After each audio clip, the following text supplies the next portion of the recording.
In this hearing of the National Park Subcommittee of the Senate Committee on Energy and Natural Resources on the issue of the administration and execution of the Great American Outdoors Act. America's public lands connect our people.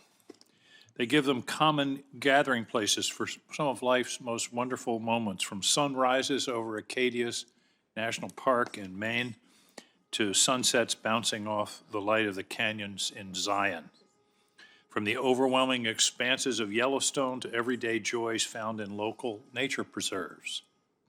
These lands are a uniquely American inheritance that have been passed on by those who came before us. And now it's our job on this subcommittee and in this Congress to ensure that we're doing our part to steward these treasures for the next generation.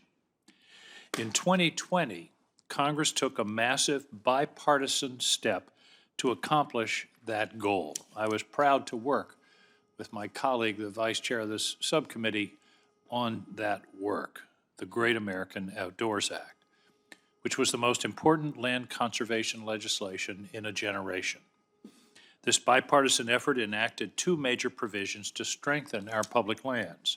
First, it created the National Parks and Public Lands Legacy Restoration Fund, which will provide $9.5 billion over 5 years to address deferred maintenance needs in our national parks and other public lands. Secondly, the Great American Outdoors Act guaranteed $900 million per year in perpetuity for the Land and Water Conservation Fund, making good on a promise made to the American people in 1965. This LWCF investment strengthens our communities, preserves our history, and protects our national endowment of lands and waters through grants to state and local governments and federal land acquisitions. Perhaps most importantly, it removes the political consideration from the equation and guarantees support over the long term for vital LWCF programs. This legislation is an incredible accomplishment, but the words on paper won't make a difference without the proper follow-through.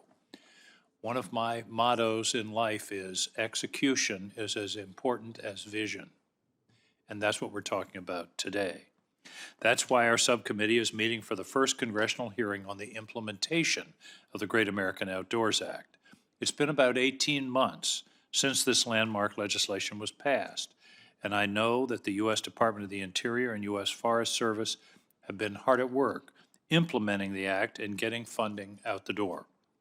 I look forward to using today's hearing to better understand the agency's distribution of Great American Outdoors Act funding and to learn about the initial impacts of this project. I'm particularly interested to learn more about the agency's process for selecting deferred maintenance projects. It's important to me that the prioritization process is transparent, that dollars are being distributed in an equitable way, and that projects are being prioritized to have the greatest impact. I'm also interested to learn about the early impacts of the Great American Outdoors Act funding. As we developed and passed this legislation, we were focused upon improving accessibility to public lands, driving economic activity, and better accommodating increasing number of visitors. I want to make sure we're on the right track toward those goals. Finally, I see this hearing as an opportunity to begin conversations around potential future funding for the National Parks and Public Lands Legacy Restoration Fund. In 2019, 2025 seemed a long way away. Today, it doesn't seem that far away. I know that $9.5 billion is a large sum, but it represents only a portion of the funding needed to eliminate the more than $25 billion, the current estimate, in deferred maintenance needs plaguing our public lands. Clearly, there's more to do.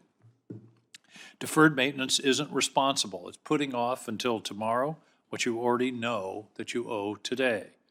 It's debt, just the same as debt on the balance sheet of a corporation or an individual.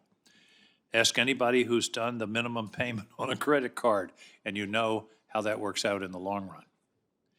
The need for this conversation is even more pressing because the Park Service annual maintenance budget is not keeping up with the annual need, meaning that even as we pay down the backlog, the list of projects regrettably continues to grow. We've made great strides, but more will have to be done to ensure that we keep America's best idea alive and well for the next generation.